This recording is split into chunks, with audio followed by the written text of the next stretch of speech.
It's worth noting that whatever you're doing laminates, you can't put too much down at once because you end up with too much exothermic heat.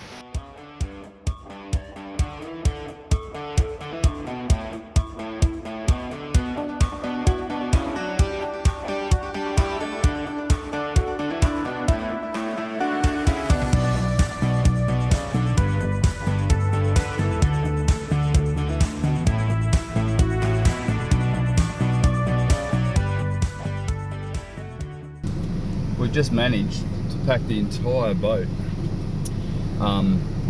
without an argument. How good was that? Hey?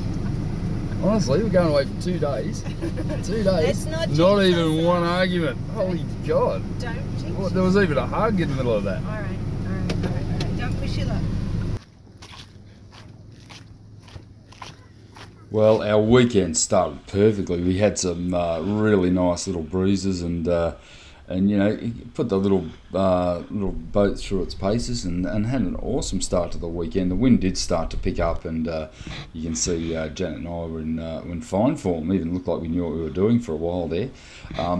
By the time we hit anchor, the wind had actually generated to around about 25 knots of northeast, and it was just a horrid wind.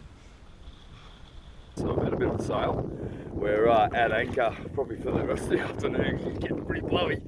It's white capping and pretty mean out there now, so yeah, having a good time. Yeah, the great thing about this little waterway, we've got about 5 k's from home. Used to actually live over this side of this waterway. It's a landlocked waterway, big lake. It's shallow around the edges, so you're sure of it. Hear that wind? That's like a 30 knot nor'easter. That's absolutely howling out here at the minute. And yeah, poor old interim's bloody rocking around like a nobody's business, but pretty good, eh? It's great. Set up. Camping. Yeah. 2 days on the yacht. I'm looking forward to it. Right on, relaxed.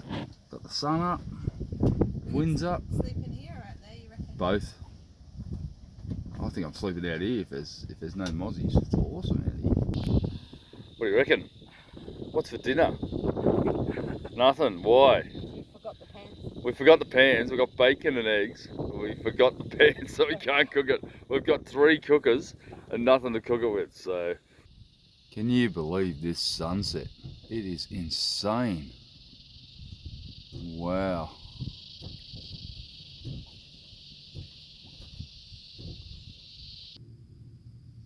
Okay, so the next day started really well. We had a really light wind forecast. We motored down to the end of the bay, around about 15 kilometres away. Started sailing north into a beautiful little 10 knot northeasterly wind.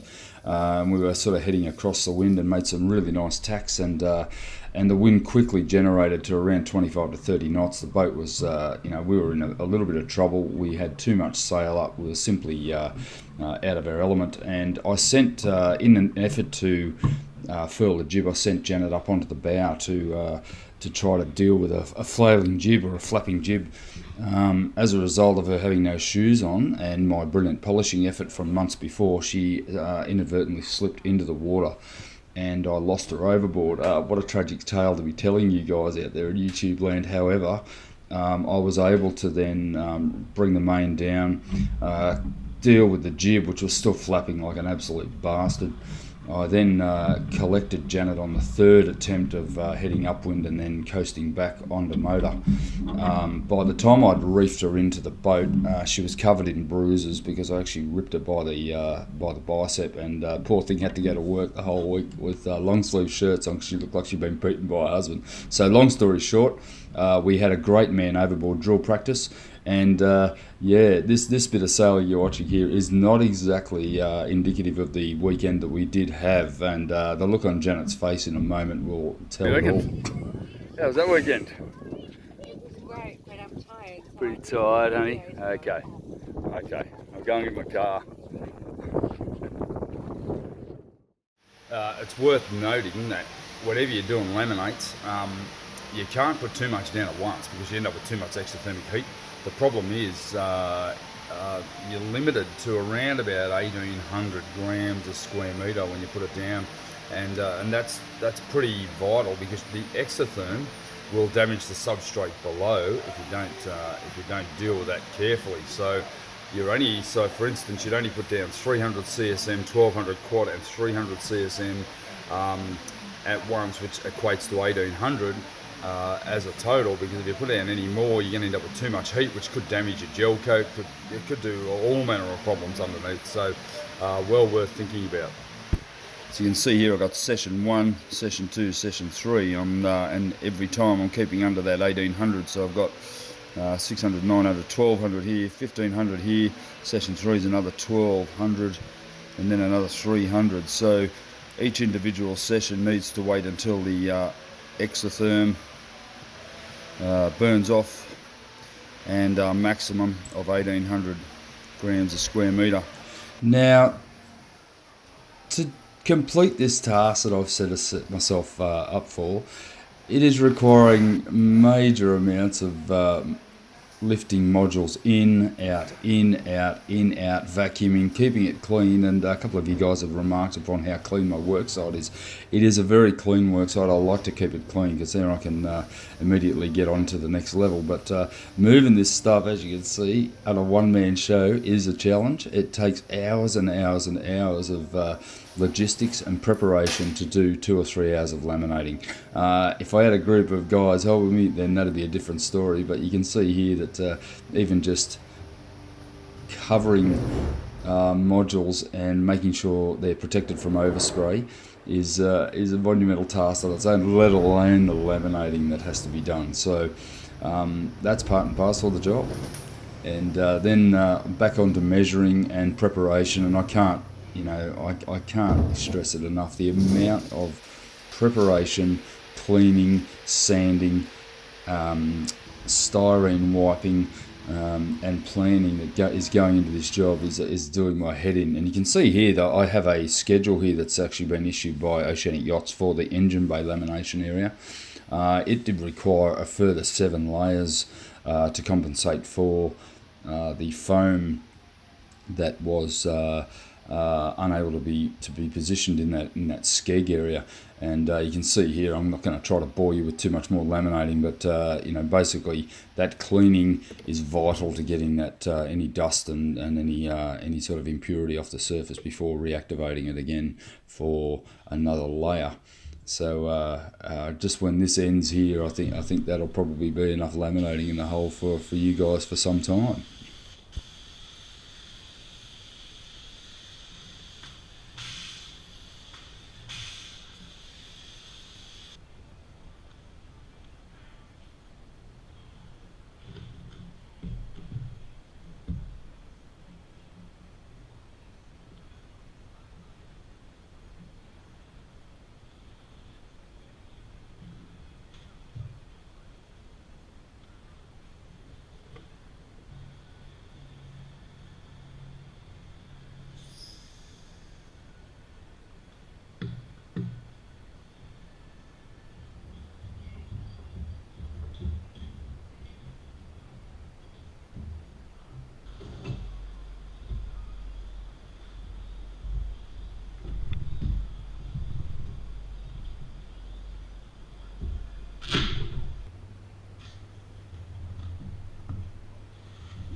So I've been ferreting around in my garage, my shed up there, and located all of the templates that came with my purchase. And I've got a number of different templates that sort of resemble this sort of thing, which are essentially bulkheads. And hopefully I've got pretty much all of the floor templates as well. I've got at least a couple of them. A couple of essential ones are here on the port side that go underneath the bathroom or the head module for this side. So I'm going to basically, I've located the area for this, and also located this manky bit of plywood. I mean, it's all bent and twisted and it's got a bit of rot in it, but it's going to work perfectly because it should technically fit exactly where it goes under the big port bathroom module here. So I'll lower this down here.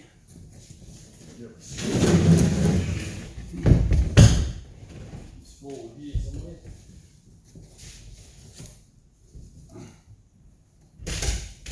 problem with working on your own. Never got it.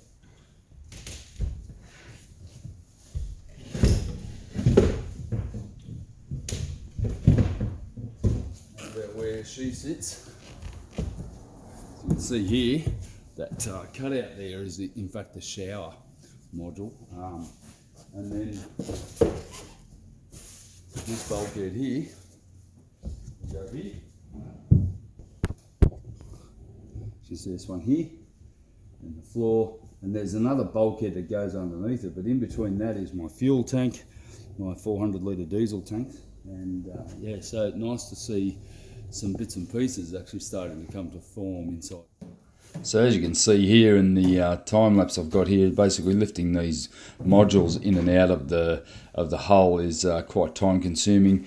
I'm doing it basically to make sure that I get a good fit, and just luckily I'm able to move them up and down onto the bridge deck there, and they're not overly heavy. I mean, they're not light, but they're certainly not as heavy as they look. So another piece of the puzzle is sort of coming to fruition. This is the sole template that I got. It's a pretty dodgy bit of timber, but with an access hatch there to the fuel. Obviously that's where the port head is going to sit, and luckily no foam netting removal. I know you've all been asking about that, but that's a good scene. At this stage, it's pretty much exactly where it needs to sit. We've just had a little score. Yes. Some acro props for my truck, and some big beams to act as the bunks for my for our big lifting truck trolley. So, yep, we're about to load these in and get it done. So it's a really good find. We found 4 of these large beams. They're like I guess a C-span, weighing in around 50 kilos each, and 7 acro props. I needed 8, so I did have a spare one. But there was a funny comment made by Janet about me starting to accumulate stuff at my work site, and perhaps hoarding. Believe me, every single thing I've collected, I do have a purpose for it. It just takes some time to get it into position. So you can see here it was a bit of a challenge, and yeah, very, very heavy. Hey honey, we'll be okay.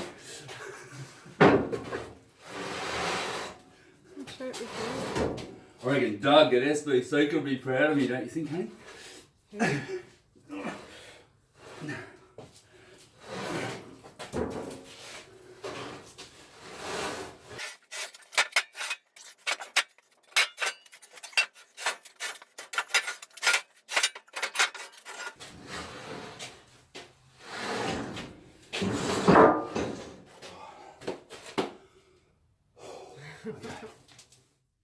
Okay, so I'd like to just give you a quick drawing of my concept here. We've got the chassis of the truck here with 8 vertical acro props equally positioned along the chassis, with 4 8-ton rams, hydraulic rams. They're actually pneumatic, and then the bunks across the top.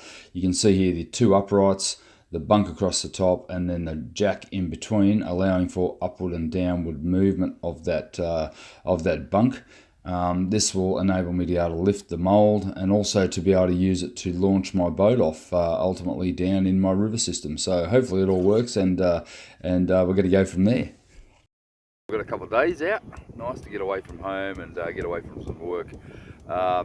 It's been a good sort of learning curve for me with a yacht, little trailer sailor, and we bought it for the mooring minder, but we're actually getting quite a lot of enjoyment out of it and learning a lot of the technicalities of sailing. In fact, in a small boat, I think you get absolutely caned when the wind blows, and it's windy today. So if you like this video, give us a like, subscribe away, and I'll see you next time on Life on the Hull. Sorry, Life on the Mould. Thanks guys, catch ya.